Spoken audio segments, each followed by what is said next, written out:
When someone says the word trauma, what are the first things that come to your mind?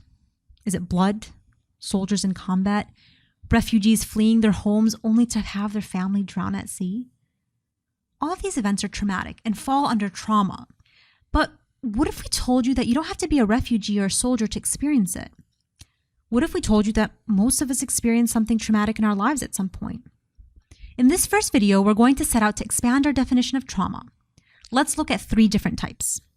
The first type of trauma can include parental divorce, emotional neglect, domestic violence, or physical or sexual abuse.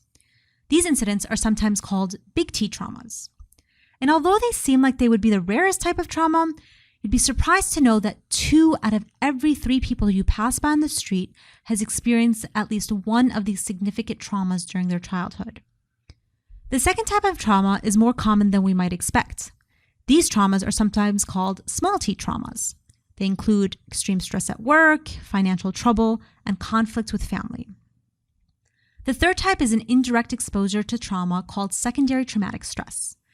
Through social media, most people are exposed to trauma constantly through graphic news reports or hearing that someone they care about has experienced something traumatic.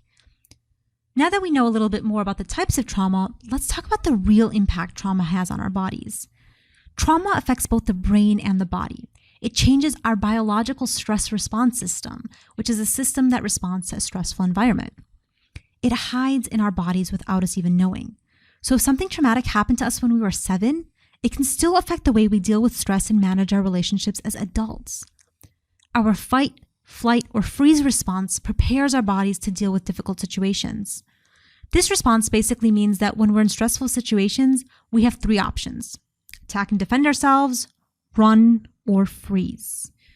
Through this response, our muscles tense, we breathe faster, and our heartbeat increases.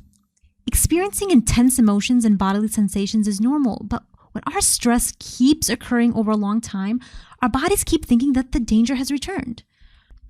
The problem, of course, is that the constant thought of being in danger impacts day-to-day functions and can lead to fear and hopelessness.